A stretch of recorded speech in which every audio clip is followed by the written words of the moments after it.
ቅድስት ቤተክርስቲያን ተጨንቃለች። አገልጋይ አባቶች ተጨንቀዋል። ማህበረ ምዕመናኑ ተጨንቀዋል።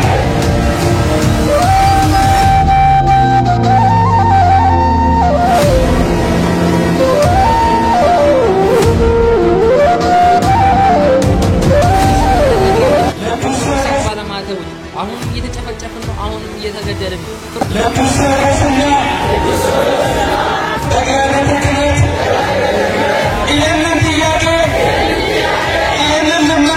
ትልቅ ኦርቶዶክስን የማጥፋት ዘመቻ ሃይማኖቱን ብቻ አይደለም። አርሲ ላይ በተደጋጋሚ የኦርቶዶክስ ቄሶች ይገደላሉ፣ ይታረዳሉ፣ ምዕመናን ይገደላሉ፣ ቤተክርስቲያን ይቃጠላል።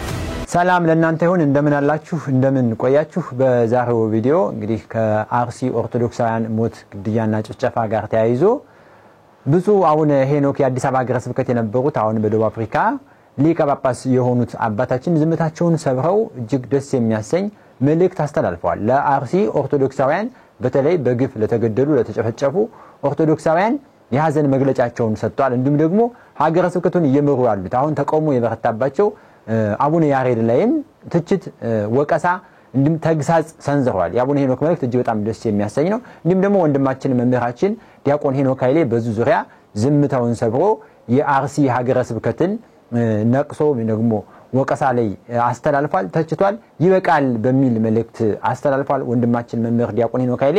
እርሱም እንግዲህ ዝምታውን ሰብቶ ለሞቱ ወንድሞቻችን ኦርቶዶክሳውያን ድምጹን ማሰማት ጀምሯል ማለት ነው። በጣም እጅግ የሚጠበቅና ደስ የሚያሰኝ ነው። ይሄ ቪዲዮ የማሳያችሁናል። እንዲሁም ደግሞ ሌሎቹን በዚሁ ጋር ተያይዞ የምንመለከት ይሆናል። እስኪ እንየው በቅድሚያ።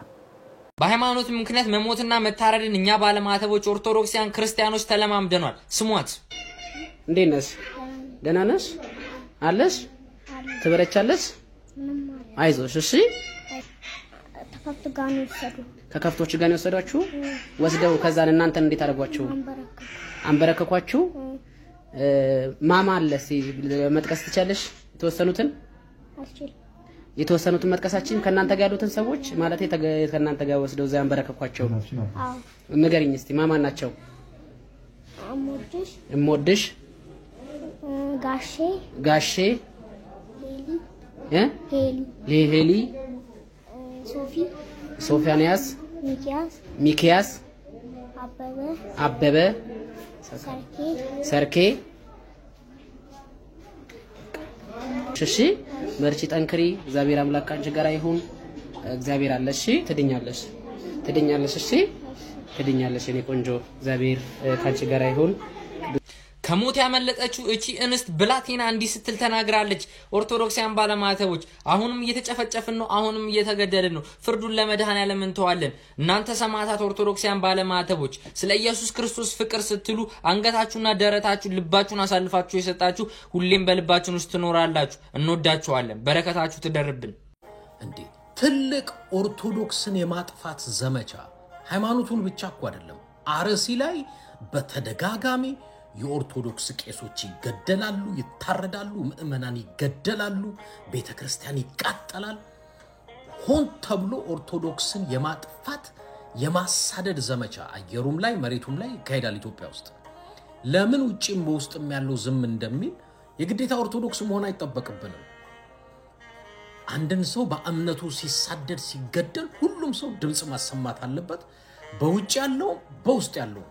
ለምን እንደሆነ አልገባኝም። ኦርቶዶክስን የማጥፋትና ኦርቶዶክስን የማሳደድ ዘመቻ ሰው እምነቱን ላያምንበት ወይ እምነቱን ላይቀበል ይችላል።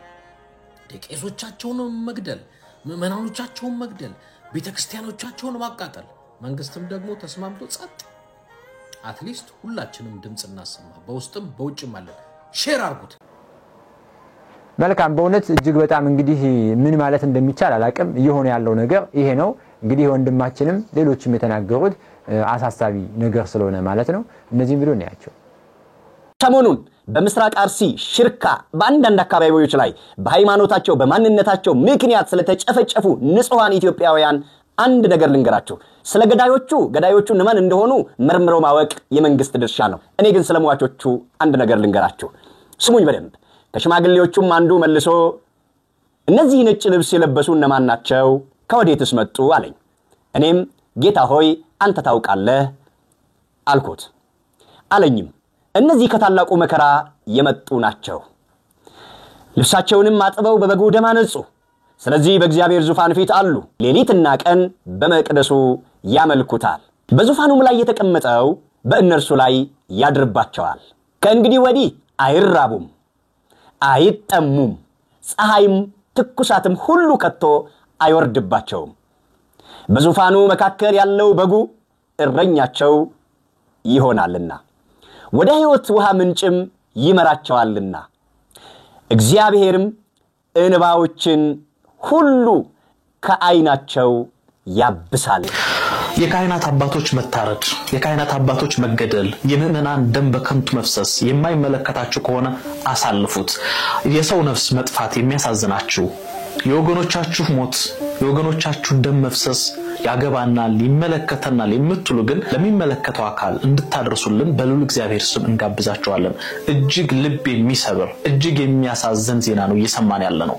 ከዕለት ወደ ዕለት የኦርቶዶክሳውያን መገደል ቁጥራቸው እየበዛ መጥቷል። ህዝበ ክርስቲያን ደሙ እየፈሰሰ ደመ ከልብ እየሆነ እየቀረ ነው። በእውነት ለዚህ መንጋ እረኛ ሆናችሁ የተመደባችሁ አባቶች የነዚህ በየዕለቱ ያለ በደላቸው ደማቸው የሚፈስ አባቶች፣ ወንድሞች፣ እናቶች ደም አያሳዝናችሁም?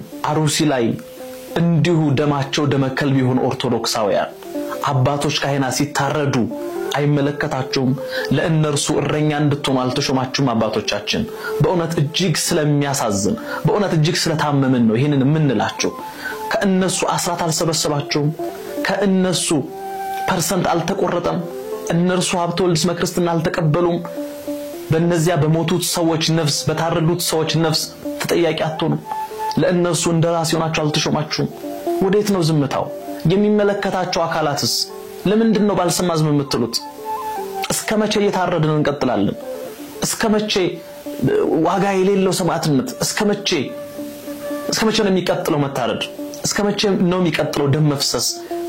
አባቶቻችን የቀደሙት አባቶቻችን እኮ እንዲህ አይነት መከራ ሲመጣባቸው ካቅማቸው በላይ ሲሆን ምህላ ያውጁ ነበር፣ እግዚኦ ይሉ ነበር፣ ያለቅሱ ነበር።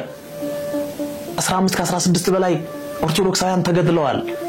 በቅርቡ አሰቦት ገዳም በሀገራችን በተለይ ደግሞ ኦርቶዶክሳውያን ላይ ያነጣጠረ ጥቃት እየደረሰ ነው ያለው። ለነዚህ ኦርቶዶክሳውያን ማን ይጮህላቸው? ለቀሩት ማን ይድረስላቸው? ማን ያጽናናቸው? ማን አይዟችሁ ይበላቸው? ያለ አባት ያለ እረኛ የቀሩ መንጋ ሆኑ። እጅግ አዝነናል። ለሚመለከታቸው አድርሱልን። አባቶቻችን ዛሬ ነገ ሳትሉ መልስ ስጡን። መልስ እንዲሰጥ እንፈልጋለን። ወገኖቻችሁን ያጣችሁ አባታችሁን፣ እናታችሁን፣ ወንድማችሁን፣ እህታችሁን፣ ወዳጃችሁን ያጣችሁ በአርሲና በተለያየ ቦታ ያላችሁ መከራ የደረሰባችሁ ሁላችሁ በእውነት እግዚአብሔር ያጽናናችሁ። በእውነት እግዚአብሔር እንባችሁን ያብስላችሁ። ያረፉት ወገኖቻችንን ረፍተ ነፍስ ያድልልን። ከቅዱሳኑ ጎን ይደምርልን። እግዚአብሔር ያጽናናችሁ። መልካም እንግዲህ እንደሰማችሁት ትልቁ ጉዳይ ያለው ከቅዱስ ሲኖዶስ ስለሆነ እና የዚህ አይነት ወጣቶች ወንድማችን አቤኒዘር ቅዱስ ሲኖዶስን እየተማጸነ መፍትሄ እንዲበጅለት ይሄ ጉዳይ ለአንዴና ለመጨረሻ ጊዜ ከመንግስት አካላት ጋር ተነጋግሮ መፍትሄ እንዲሰጠው ጠይቋል ማለት ነው። ትክክለኛ ጥያቄ ነው። እስኪ አሁን ብፁዕ አቡነ ሄኖክ ምን አሉ የሚለውን ላሳያችሁ።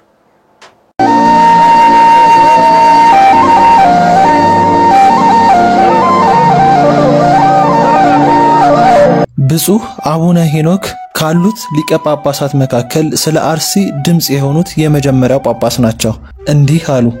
በአርሲ ሀገረ ስብከት በኖኖ ጃዊ ቀበሌ 14 ኦርቶዶክሳውያን በአሰቃቂ ሁኔታ መገደላቸው ተሰምቷል። ከቅርብ ጊዜ ወዲህ አብዝተን እየተለማመድን የመጣነው የኦርቶዶክሳውያን ሞት ሊበቃና የሰው ልጅ ሁሉ የመኖር ሰብአዊ መብት ሊረጋገጥ ይገባል። በአካባቢው የሚገኙ ባለድርሻ አካላት በተደጋጋሚ በአማኙ ላይ የሚሰነዘረውን ጥቃት ሊያስቆሙና መፍትሄ ሊያበጁለት ይገባል። ለወደፊትም ቢሆን እንደ ቤተክርስቲያን የሚጠበቁብንን በርካታ ስራዎች አለመስራታችን ትውልዱን ዋጋ እያስከፈለ እንዳይኖር ጥንቃቄ በተሞላበት መልኩ መስራት የሚገባን አያሌ ተግባራት መኖራቸውን መዘንጋት የለብንም። በግፍ ለተገደሉ ወገኖቻችን ዕረፍተ ነፍስን ያድልልን፣ ለቤተሰቦቻቸውም አጽናኝ ቅዱስ መንፈስን ይላክላቸው።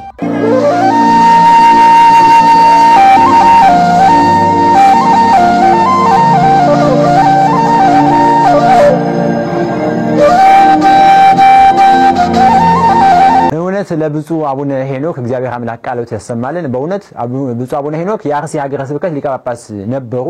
ያውቁታል በወቅቱ ምን ያህል ኦርቶዶክሳውያን በመከራ በስጋት ውስጥ ነው አምልኮ እንደሚፈጽሙ በሀገራቸው በገንዛ ሀገራቸው እየተሳደዱ ብዙ መከራና ስደት እየገጠማቸው እንደሚያመልኩ ለቤተ ክርስቲያን የቁርጥ ልጆቹ ነው። ቤተ ክርስቲያን በፈለገቻቸው ጊዜ ሁሉ እየተገኙ አምልኮ የሚፈጽሙ ጠንካራ ኦርቶዶክሳውያን መሆናቸውን ስለሚያውቁ ደቡብ አፍሪካ አሁን ባሉበት በደቡብ አፍሪካ ሆነው ይህንን መልእክት አስተላልፈዋል ማለት ነው። አሁን በአገር ውስጥ ያሉ ጳጳሳት ታዲያ ምን ነው ዝምታቸው? በእርግጥ በአንዱ ሀገረ ስብከት ላይ ሌሎቹ ተደርበው እንዲህ ነው ማለት የማይቻል ባይሆንም እንደ ስርዓቱ፣ ነገር ግን እንደ ሲኖዶስ ሲገናኙ ደግሞ ጠንከር ያለ መፍትሄ የሚበጅለትን ነገር መስራት ይኖርባቸዋል ማለት ነው።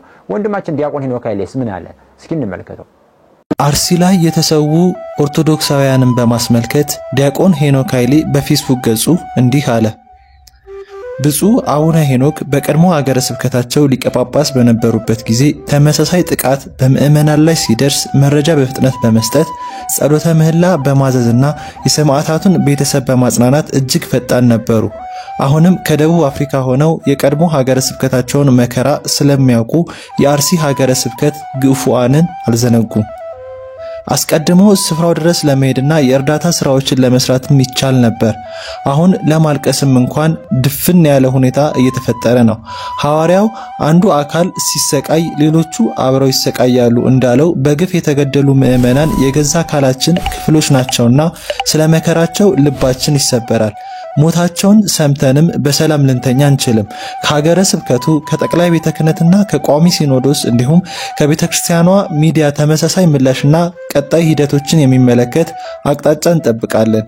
ሌሎች በጭካኔ ለመግደል ሳያፍሩ እኛ ሞተናል ለማለት መቼም ልናፍር አንችልም። ልባችን ስለ እናንተ ይቆስላል። አካላችን ስጋችን የሆናችሁ ለንጹሃን ኦርቶዶክሳውያን ክርስቲያኖች ወንድሞችና እህቶቻችን የሰማዩን መንገድ ያቅናላችሁ። ለወንድማችን ዲያቆን ሄኖክ ኃይሌ እግዚአብሔር አምላክ ቃሎት ያሰማልን። ድንቅ መልእክት አስተላልፏል ማለት ነው። እንደሰማችሁት እንደተመለከታችሁት ነው። እንግዲህ ይሄ እጅግ በጣም ሁሉም ሰው ሊናገርለት የሚገባ መምህራኖቹ ትልልቅ መምህራኖች ድምጻቸውን ሊያሰሙና ይበቃል ሊሉ ይገባል ማለት ነው። እስኪ ይሄንን ቪዲዮ እንየው። ሐዘንሽ በረታ መጣብሽ ዱብዳ አንቺ አርሲ ዞን የሽርካ ወረዳ አውልቂ ይሉሻል ማይተብሽን ካንገትሽ እሱንስ ለማድረግ አይፈቅድ ሃይማኖትሽ። እንቁ ኦርቶዶክሶች ይሰዋሉ እንጂ ከንቱ ሞት አይሞቱም መታረድን ፈርተው ማህተብ አይፈቱም። አወይ ሀገሬ ሰው በግፍ ተገደለ ማህተብ ስላሰረ በአንድ ቀን 14 ህዝብ ተቀበረ። ግን ለምን በእኛ ላይ እጃችሁ በረታ አንቺ የሽርካ ምድር ያዘንሽ ቋጠሮ መቼውን የሚፈታ። ለሞቱት ነፍስ ይማር ላሉትም ጽናት መቼም አትፈርስም ኦርቶዶክስ በእውነት መቼም አትፈርስም ኦርቶዶክስ በእውነት።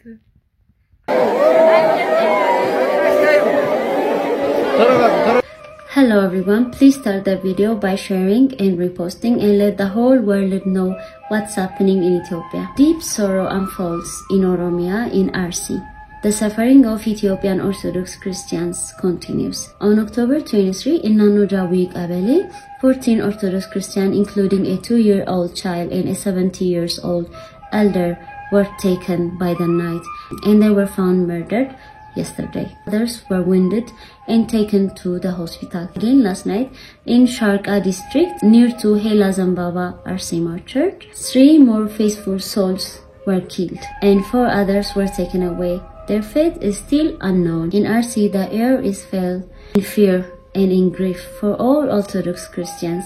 Let's all lift up our voices in our prayers for our brothers and sisters in RC.